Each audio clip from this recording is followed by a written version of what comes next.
I'm Mr. Beat. I'm in Lucas, Kansas, standing in front of the home of one of the most interesting people in American history that you have not heard of, Samuel Dinsmoor. So, you may have not heard about Samuel P. Dinsmoor, but his story is about as Americana as it gets. Dinsmoor was born near Coolville, Ohio on March 8, 1843. His youth abruptly ended after enthusiastically signing up for the Union Army after the Civil War began. Standing at just 5 foot 5 inches, fellow soldiers nicknamed him, quote, Little One. He later claimed to be involved in 18 big battles during his 3 years in the war. He spent much of his service as a nurse, likely assisting in amputations, and often witnessing horrifying deaths. Incredibly, Dinsmoor made it through the war with no major injuries. However, just a few days after the war was over, a commander's horse he was riding threw him off, slicing his head open. Always abstaining from alcohol, he refused to sip liquor as doctors stitched his head up. He then returned home to Ohio and soon moved west to the Mississippi River, settling on the Illinois side just north of St. Louis. In 1869, he began a brief career as a school teacher. During this time, he fell in love with a woman 4 years older than him named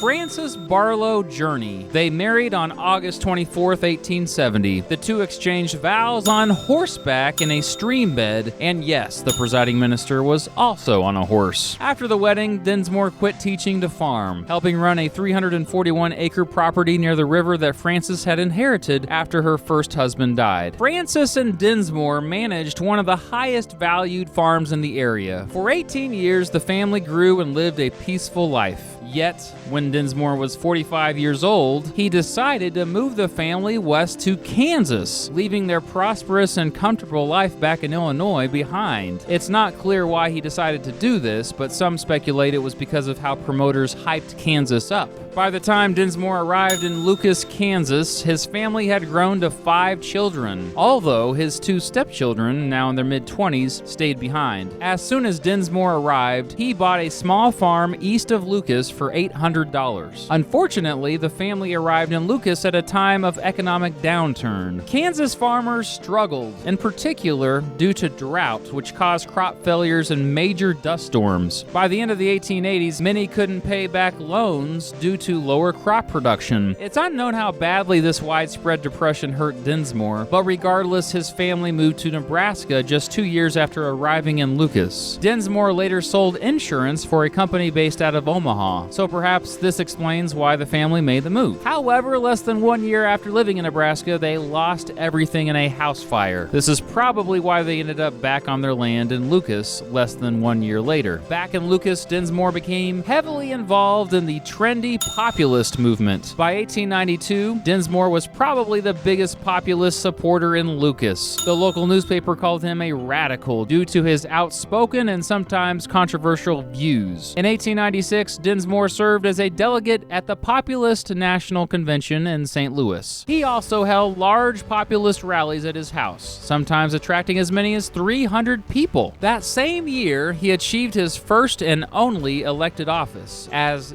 Justice of the Peace of Fairview Township. However, just as the Populist Party began to fade in the late 1890s, so did Dinsmoor's political ambitions. In 1898, he lost a state representative race, which devastated him. He vowed to never run for public office again after that. After the populist movement declined, he became committed to the growing socialist movement. In 1905, at the age of 62, Dinsmoor sold his farm and moved into Lucas, buying land that would later be world famous and on the National Register of Historic Places. Despite not having any experience in architecture or engineering, he built a stone log cabin almost entirely by himself, completing it 2 years later. But he always had cement and couldn't stop creating with it. After he built a cement fence, he built a grape arbor that reaches from the back porch to the road. From there, at the end of the arbor, facing the street, he created Adam and Eve. Although Adam started out as a scarecrow, he messed up. Unlike Adam and Eve of the book of Genesis,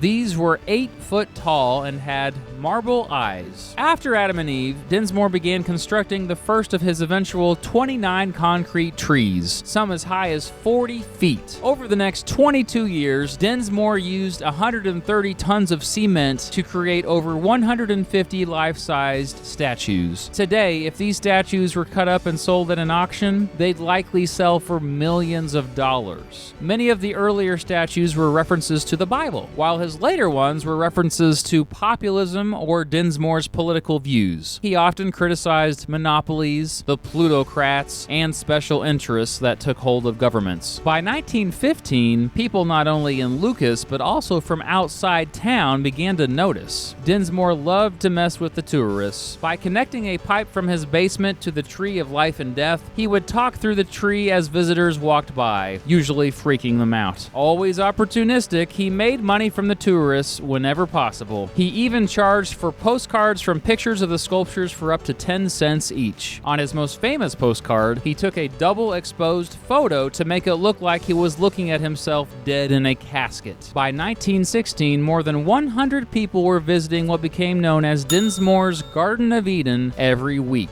In 1917, at the height of the Garden of Eden becoming a major tourist attraction, Frances died, and Dinsmoor became a widower. He had built a mausoleum for her after she died, but the town did not let him bury her there. And so, in the middle of the night, Dinsmoor and his friend Thomas Banks dug up her remains from the cemetery and placed her in the mausoleum. The town never bothered to get the body back. Perhaps to keep his mind off of the loss, Dinsmoor kept on building and expanding the concrete garden. Sometime in 1921, he met a 17-year-old Czech immigrant in town named Emily Brozek.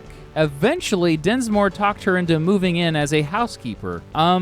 Yeah, the two married on April 22nd, 1924, with Brozek already pregnant with his child. Dinsmoor was 81, Brozek was just 20. The age gap added a new element to the story of the Garden of Eden, and the national press delighted in telling the story of this new, quote, Adam and Eve. That same year, Dinsmoor constructed probably his most controversial sculpture, called The Crucifixion of Labor. Dinsmoor depicted labor, or mankind, as tortured, while the figures of a lawyer, doctor, preacher, and banker, who he argued reap the rewards of labor on the backs of everyone else, just watch. It was the last sculpture he made. By 1929, he was completely blind due to cataracts. Emily and Dinsmoor had 2 children, Emily Jane and John. John was born when Dinsmoor was 84 years old. John would grow up to fight in the Vietnam War, and it was the only case I could ever find where the dad fought in the Civil War and the son fought in the Vietnam War. Near the end of his life, Dinsmoor created a will stating that the Garden of Eden, his home, and the mausoleum remained strictly for educational purposes after he passed. He died from a stroke on July 21st, 1932. He had planned his burial out, of course. His body would be placed in the mausoleum next to Francis and preserved with a glass-topped concrete casket he had built years before. He wanted everyone to be able to view his corpse for $1 to help cover maintenance costs of the property. Next to the casket, a cement jug he created was placed so that if he was summoned to hell, he could fill up on water before he went. Today, Dinsmoor's Garden of Eden preserves his legacy of individualism and nonconformism. Dinsmoor didn't care what others thought about him. However, when others did care, he opportunistically seized the moment. He was a radical in Lucas. He was ahead of his time. But today, many of his views, as well as his Garden of Eden, are more popular than ever.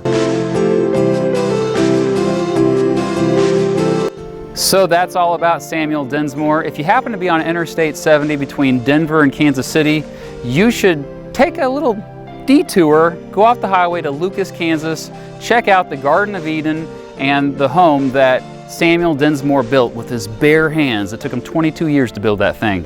It's a really cool place. Thanks for watching.